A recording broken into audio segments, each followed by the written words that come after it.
মৰমৰ ছাত্ৰ ছাত্ৰীসকল এইটো ভিডিঅ'ৰ জৰিয়তে মই ক্লাছ 10 পুনৰালোচনা চেপ্টাৰৰ পৰা 15টা MCQ বাছনি কৰিছোঁ। এই 15টা MCQ HSLC 2025ৰ বাবে বহুত ইম্পৰ্টেণ্ট। এতিয়া এই 15টা MCQ মই সমাধান কৰিম। তাৰে 1 নম্বৰ চোৱা, যদি x ডাইৰেক্টলি প্ৰপৰ্চনাল y আৰু x ইকুৱেল 6 হ'লে y 30। এতিয়া x ইকুৱেল 2 হ'লে y ৰ মান হ'ব কি কৈছে চোৱা, x directly proportional to y, that means x বাঢ়িলে y বাঢ়ে, আকৌ x কমিলে y কমে। চোৱা, আৰু x ইকুৱেল 6 হ'লে y কিমান আছিলে 30 আছিলে। এতিয়া x যদি 2 হয় তেন্তে y ৰ মান কিমান হ'ব? চোৱা, x যেতিয়া 6 আছিলে y কিমান আছিল 30, that means 6 ৰ লগত আমি 5 এটা ইনটু কৰিছো হয় না, 6 * 5 30। এতিয়া চোৱা x2 হৈছে 2 ৰ লগত তুমি 5 এটা ইনটু কৰা, কিমান হ'ব 2 * 5 10 হয় না। গতিকে শুদ্ধ উত্তৰটো হ'ব আমাৰ অপচন চি 10। কুৱেশ্যনটো চোৱা, এইটো কুৱেশ্যন বহুত ইম্পৰ্টেণ্ট যেহেতু মেকিং আহে হয় না। চোৱা, a স্কোৱাৰ আৰু a - 1 স্কোৱাৰৰ মাজত কেইটা স্বাভাৱিক সংখ্যা আছে? চোৱা, আমি এটা টোকা পাইছিলো যে n স্কোৱাৰ আৰু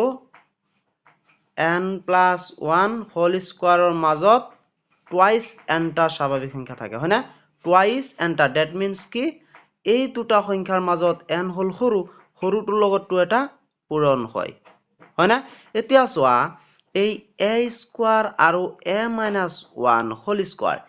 এই দুটাৰ মাজত সৰু কোনটো? এইটো হল a, এইটো হল a ৰ পৰা 1 মাইনাছ, ডেট মিনছ এইটো সৰু, ইয়াৰ লগত 2 এটা তুমি পূৰণ কৰা, কি হ'ব চোৱা 2 হোল ইনটু a - 1 হয় না। এতিয়া যদি ইয়াক আমি পূৰণ কৰো 2 ইনটু a, কি হ'ব টুৱাইচ a মাইনাছ 2 ইনটু 1 2, এইটো ক'ত আছে? অপচন বিত আছে। গতিকে শুদ্ধ উত্তৰটো হ'ব আমাৰ অপচন বি। কুৱেশ্যন 3 চোৱা, cube root over 8 plus cube root over 27 plus cube root over 64ৰ মান হ'ব। চোৱা, আমি জানো এইটো হল ঘনমূলৰ চিন হয় না। এই 8ৰ ঘনমূল কিমান 2 প্লাছ হয় না, আকৌ 27ৰ ঘনমূল কিমান 3 প্লাছ হয় না, আকৌ 64ৰ ঘনমূল কিমান 4 হয় না। গতিকে এইখিনি সাম কৰিলে কিমান পাবা 2 প্লাছ 3 5 প্লাছ 4 9। গতিকে শুদ্ধ উত্তৰটো হ'ব আমাৰ অপচন ডি। কুৱেশ্যন 4 চোৱা, l plus m whole square minus l minus m whole স্কোৱাৰৰ মান হ'ল। চোৱা, এতিয়া এইখিনিক তুমি a বুলি ধৰা, এইখিনিক b বুলি ধৰা, তেনেহ'লে a square minus b square হয় না। ফৰ্মুলা কি আছিল? a square minus b square equal a plus b a minus b, এইটো আছিলে হয় না। এতিয়া চোৱা, ইয়াত a মানে কিমান চোৱা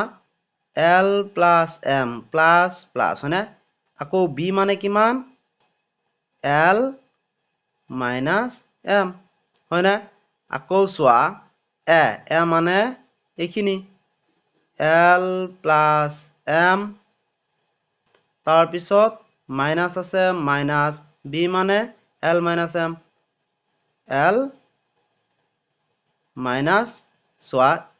এই মাইনাছে প্লাছ হৈ যাব m হয় না। এতিয়া চোৱা, minus m plus m cancel, ইয়াতে minus l plus l cancel, ইয়াত কি থাকে টুৱাইচ l ইনটু ইয়াত টুৱাইচ m হয় না। গতিকে 2 ইনটু 2 4 l m, এইটো চোৱাচোন শুদ্ধ উত্তৰটো হ'ব আমাৰ অপচন চি। কুৱেশ্যন 5 চোৱা, যদি m n ৰ ঘনমূল হয় তেন্তে n ৰ মান হ'ব। চোৱা কি কৈছে, যদি m টো n ৰ ঘনমূল, ডেট মিনছ কি কিউব ৰুট অভাৰ n হয় না। এই n ৰ ঘনমূল m, তেন্তে n ৰ মান কিমান? এতিয়া চোৱাচোন, ইয়াত এই কিউব ৰুট ইকুৱেলৰ ইফালে গ'লে কি হ'ব কোৱাচোন? কিউব হৈ যাব হয় না, কিউব। গতিকে তুমি n ইকুৱেল কিমান পালা m কিউব পালা। গতিকে শুদ্ধ উত্তৰটো হ'ব আমাৰ অপচন চি। কুৱেশ্যন 6 চোৱা, 0.00004 1436ক প্ৰামাণিক ৰূপটো হ'ব চোৱা এইখিনিৰ প্ৰামাণিক ৰূপ হ'ব চোৱা দশমিকটো ইয়াত আছে হয় না গতিকে দশমিকটো ইয়াত আহিব কেইগড় আহিব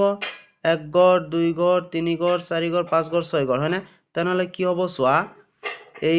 1.436 হয় না এইখিনি ইনটু 10 টু দি পাৱাৰ কেইগড় আহিল 6 গড় আহিল হয় না 6 এইটো চোৱা প্লাছত হ'ব না মাইনাছত হ'ব পাৱাৰটো চোৱা আমি জানো যদি সোঁফালে যায় তেনেহলে মাইনাস হয় আকৌ যদি বাওঁফালে যায় তেনেহলে প্লাস হয় গতিকে কি সোঁফালে গৈছে হয় না এইটো কি হ'ব মাইনাস হ'ব গতিকে শুদ্ধ উত্তৰটো হ'ব অপচন বি কুৱেশ্যন 7 চোৱা 23 ৰ ঘনৰ একক স্থানৰ অংকটো হ'ল এই 23 যদি আমি ঘন কৰোঁ দ্যাট মিন্স 3 বাৰ যদি পূৰণ কৰোঁ তেনেহলে সেই সংখ্যাটোৰ এককৰ স্থানৰ অংকটো কি হ'ব চোৱা তুমি এই এককৰ স্থানৰ অংকটো লোৱাচোন 3 আছে 3 তুমি 3 বাৰ পূৰণ কৰা 3 into 3 into 3 গতিকে 3 into 3 9 9 into 3 27 হয়নে এতিয়া চোৱা এই 27 ৰ ঘনৰ একক স্থান কি 7 আছে হয়নে গতিকে শুদ্ধ উত্তৰটো হ'ব আমাৰ অপচন বি কুৱেশ্যন 8 চোৱা তলৰ কোনটো সংখ্যা পূৰ্ণ বৰ্গ নহয় চোৱা এই চাৰিটাৰ মাজত কোনটো সংখ্যা পূৰ্ণ বৰ্গ নহয় আমি জানো যে কোনো সংখ্যাৰ এককৰ স্থানত 2 3 তাৰ পিছত 7 8 আৰু যদি অযুগ্ম সংখ্যক 0 থাকে তেন্তে এইবোৰ সংখ্যা পূৰ্ণ বৰ্গ সংখ্যা নহয় এতিয়া চোৱাচোন প্ৰথমটোত চোৱা একক স্থানত কি আছে 8 আছে গতিকে 8 থাকিলে পূৰ্ণ বৰ্গ সংখ্যা নহয় মানে গতিকে শুদ্ধ উত্তৰটো হ'ব আমাৰ অপচন এ কুৱেশ্যন 9 চোৱা তলৰ কোনটো সংখ্যা অযুগ্ম সংখ্যাৰ বৰ্গ তোমালোকে মনত ৰাখিবা অযুগ্ম সংখ্যাৰ বৰ্গ সদায় অযুগ্ম সংখ্যাই হ'ব আকৌ যুগ্ম সংখ্যাৰ বৰ্গ সদায় যুগ্ম সংখ্যা হ'ব ইয়াত কি কৈছে তলৰ কোনটো অযুগ্ম সংখ্যাৰ বৰ্গ ইয়াতে অযুগ্ম সংখ্যা কোনটো আছে চোৱাচোন এইটো আছে গতিকে এইটোৱে অযুগ্ম সংখ্যা যদি এইটো অযুগ্ম সংখ্যাৰ বৰ্গই হ'ব আকৌ বাকিবিলাক যুগ্ম সংখ্যাৰ বৰ্গ ঠিক আছে কুৱেশ্যন 10 চোৱা তলৰ কোনটো সংখ্যাৰ বৰ্গৰ একক স্থানত 1 থাকিব হয়নে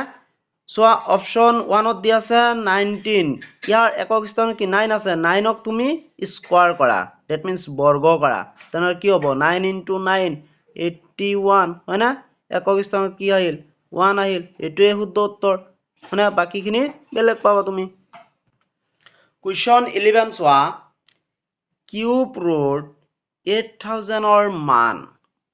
দ্যাট মিন্স 8000 ৰ ঘনমূল কিমান এতিয়া চোৱা আমি যদি এই 20 into 20 into 20 কৰো তেনেহলে আমি কিমান পাম 8000 পাম কাৰণ 2 into 2 4 4 into 2 8 হয়নে এটা দুটা তিনটা 0 1 2 3 8000 গতিকে এই 8000 ৰ ঘনমূল কি হ'ব 20 হ'ব গতিকে শুদ্ধ উত্তৰটো হ'ব আমাৰ অপচন ডি কুৱেশ্যন 12 চোৱা 2 into 10 কিউবৰ মান এইটো একেবাৰে ইজি হয়নে 2 into 10 কিউব চোৱাচোন 2 into 10 কিউব দ্যাট মিন্স কি 10 into 10 into 10 হয়নে 1 into 1 1 1 into 1 1 এটা দুটা তিনটা 0 হা চোৱাচোন 1000 এতিয়া চোৱা 1000 into 2 কিমান 2000 হয়নে গতিকে শুদ্ধ উত্তৰটো হ'ব আমাৰ অপচন এ কুৱেশ্যন 13 চোৱা একেবাৰে ইজি এনেকুৱা কুৱেশ্যনে আহে চাবা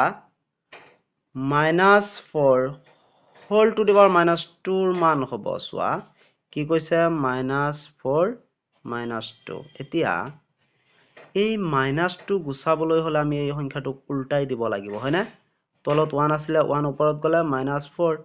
এই -2 কি হল প্লাস হৈ গল উল্টাই দিছো আমি তাৰ পিছত তুমি কি কৰিবা চোৱা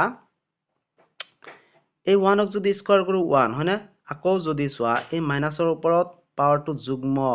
দ্যাট মিন্স ই প্লাস হৈ যাব আকৌ 4 স্কয়াৰ তেনেহলে কিমান হ'ব 16 হ'ব এইটোৱে চোৱাচোন শুদ্ধ উত্তৰটো হ'ব আমাৰ অপচন বি কুৱেশ্যন 14 চোৱা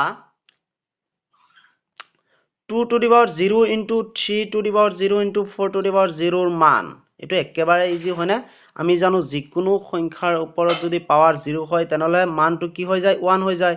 গতিকে 2 to the power 0 মানে 1 into 3 to the power 0 মানে 1 into 4 to the power 0 মানে 1 গতিকে 1 into 1 1 1 into 1 1 এ হ'ব হয় না গতিকে শুদ্ধ উত্তৰটো হ'ব আমাৰ অপচন সি আজিৰ ভিডিঅ' লাষ্ট কুৱেশ্যন চোৱা question 15 minus 3 whole to the power m plus 1 into minus 3 to the power 5 equal minus 3 to the power 7 এতিয়া চোৱা বেজ যদি সেম হয় হয়না আমি বেজ কাটিব পাৰি শৰ্টকাট কৰিছো কিন্তু বেজ সব কেটা কাটি দিয়া তেনলে পাৱাৰ কি হ'ব সাম হৈ যাব হয়না চোৱা আৰু এটা পদ্ধতি আছে চাবা কি আছিল আগতে কোৱেশ্চনটো লিখি লোৱা m plus 1 into minus 3 5 equal minus 3 কি হ'ব 7 এই দুটা চোৱা বেস কি হৈ আছে সেম হৈ আছে হয়নে